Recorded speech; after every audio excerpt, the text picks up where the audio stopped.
Yo les trashers, notre planète bleue n'est pas un sage petit rocher flottant dans le cosmos. C'est une force dormante, constamment en mouvement, capricieuse, dont les hommes en ont régulièrement fait les frais. Et ça, c'est sans compter sur les cailloux de l'espace qui peuvent faire des dégâts assez vénères comme en 1490 au Xinjiang en Chine, où une pluie de météorites a tout ravagé, coûtant la vie à 10 000 personnes. Et ouais, la menace stellaire mise de côté, entre les volcans, les tremblements de terre, les cyclones et les variations brutales de température, je vais vous parler des plus grandes catastrophes naturelles de mémoire d'homme. Les éruptions volcaniques. Ces coulées de lave rougeâtre, piquant jusqu'à 1200 degrés Celsius, ces bulles de gaz qui font gronder la montagne. Bien qu'impressionnante, la lave est un danger qui se maîtrise. On appelle ce genre de volcans, comme l'Etna ou le Piton de la Fournaise, des volcans efflusifs. S'ils ne sont pas à l'origine de catastrophes majeures, c'est tout le contraire des explosifs. Le cas d'école est évidemment l'éruption du Vésuve en l'an 79 qui a ravagé la ville romaine antique de Pompéi. Premier souvenir de l'humanité confrontée à la montagne en colère. Ces volcans sont composés d'andésite, une roche grise qui, une fois en fusion, devient visqueuse, emprisonnant tous les gaz. Fatalement, tout finit par exploser. Une explosion qui ne produit ici aucune coulée de lave, mais ce qu'on appelle des nuées ardentes. Un nuage composé de cendres et de beaucoup de gaz qui se déplace à 500 km/h et peut atteindre 700 degrés Celsius. Les habitants de Pompéi ont donc été littéralement saisis par la nuée ardente dans leurs derniers instants. Pourtant, l'éruption du Vésuve n'est pas la plus meurtrière et les volcans explosifs sont restés à travers le temps les plus traîtres car les plus imprévisibles. En 1883, c'est le volcan gris d'Indonésie qui entre en éruption, le volcan Krakatoa, et prend la vie de 36 000 personnes. L'éruption provoque des nuages que l'on pouvait observer depuis l'Europe du Nord pour une puissance que l'on estime 10 000 fois supérieure à la bombe Hiroshima. En 1902, la montagne Pelée en Martinique a complètement ravagé la ville de Saint-Pierre et ses 30 000 habitants. Mais la palme de l'éruption la plus vicieuse revient à Laki en 1783 en Islande, qui a créé un mini dérèglement climatique partout en Europe. La famine en Islande a décimé 20% de la population. En Europe, se sont enchaînées sécheresses inattendues et froid glacial, misère et disette sur plusieurs années. On l'appelle le volcan de la Révolution car ce serait lui qui aurait de fil en aiguille provoqué la prise de la Bastille en 1789. Séisme et tsunami.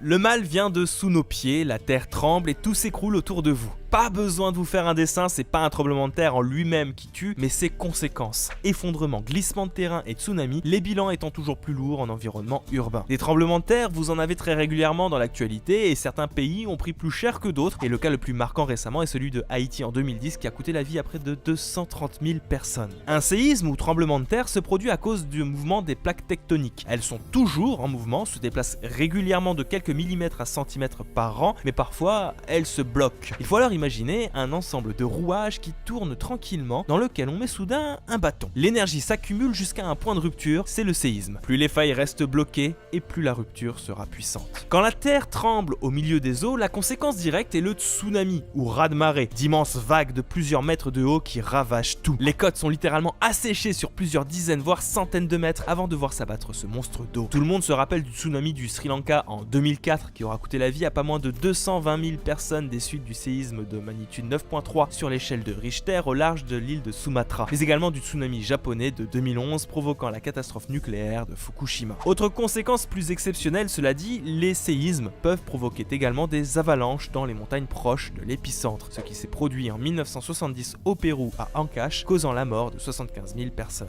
En 1556, le séisme le plus meurtrier du monde s'abat quant à lui sur la province de Shaanxi et les rares témoignages de l'époque parlent de crevasses de plus de 20 mètres qui se sont ouvertes, d'effondrements et glissements de terrain où 60% de la population sur près de 500 km aux alentours de l'épicentre ont trouvé la mort, pour un bilan de 830 000 décès. N'allez pas croire qu'en Europe, on n'est jamais touché par des séismes. Sous nos pieds se trouvent aussi des failles qui glissent entre elles et qui ont par le passé provoqué des tremblements. En 1908, c'est la ville de Messine en Italie qui est complètement ravagée, provoquant entre 75 000 et 100 000 morts. Le tremblement de terre à Lisbonne en 1755, bien que moins meurtrier, 60 000 décès quand même, marquera quant à lui les Lumières, traumatisme d'un âge et souvent cité dans de nombreuses œuvres littéraires comme Candide de Voltaire.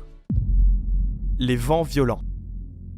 Formation nuageuse d'intensité variable, les tempêtes et cyclones sont généralement accompagnés de vents violents, de pluies intenses, de tornades ou d'orages. Elles peuvent être tropicales comme l'ouragan Katrina de 2005 qui a ravagé la Nouvelle-Orléans aux États-Unis, ou de latitude moyenne, cas de la tempête David du 17 janvier 2018 qui fait encore des ravages en Europe, voire celle de Martin et Lothar de 1999, bien plus dévastatrice en France. Dans ces cas-là, tout est une histoire de pression atmosphérique. Si la formation d'un cyclone ou d'une tempête diffère, le cœur de leur formation reste le même. La rencontre de masses d'air froide et chaude créant des différentiels de pression plus ou moins violents en fonction de l'écart de chaleur entre les deux formations. Plus l'air chaud sera chaud, plus l'air froid sera froid et plus les vents seront violents. Des phénomènes plus réguliers dans l'hémisphère sud du fait de l'humidité de l'air qui joue également un rôle primordial dans leur formation. On parle ainsi d'ouragans quand ces différentiels ont lieu dans l'hémisphère nord atlantique et pacifique, de cyclones dans l'océan Pacifique et Indien, de typhons dans le nord-ouest du Pacifique près des côtes japonaises, indonésiennes et australiennes.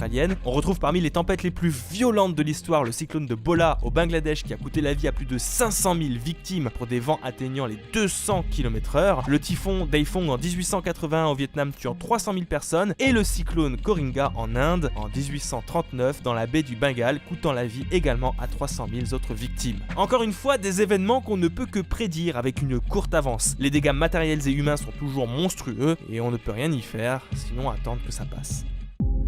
Quand la météo s'emballe.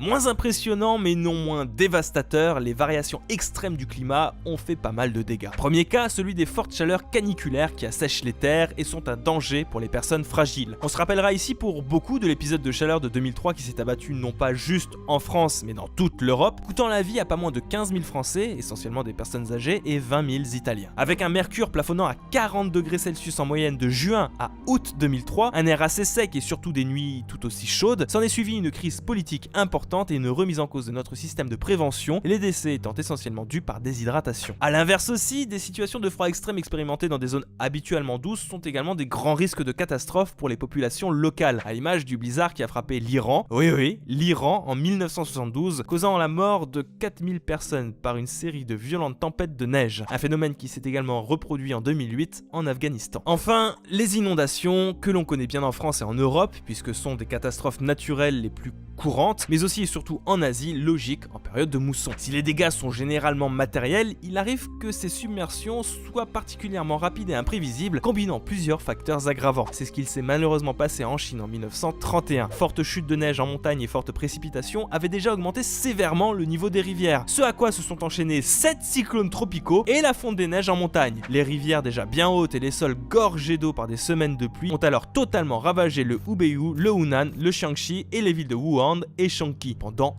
2 mois, on dénombre 4 millions de morts seulement par les inondations, sans compter les nombreuses maladies provoquées par les corps encore à l'air qui auront raison des vivants. Beaucoup de ces catastrophes, dans l'histoire, l'homme a appris à vivre avec. On ne parle évidemment que très rarement de ces zones touchées quotidiennement par des séismes, que ce soit au Japon ou en Russie, ni même des épisodes de mousson qui reviennent chaque année. Si aujourd'hui, on a la sensation qu'ils sont de plus en plus violents, c'est pour 2 raisons. La première, qu'on nous rabâche sans cesse, c'est évidemment le dérèglement climatique, qui serait la cause d'événements violents. Bon, c'est un fait, ces épisodes ont tendance à s'intensifier. Le second point qu'on entend, cela dit un peu plus rarement, hors cas des inondations, c'est celui de la concentration urbaine. Mauvaises infrastructures, construction dangereuse, entassement de la population, autant de facteurs aggravants qui malheureusement ne sont que pointés du doigt, mais jamais remis en question. Les zones les plus violemment touchées étant les pays les plus pauvres n'ayant que peu de moyens pour assurer la sécurité de ses habitants.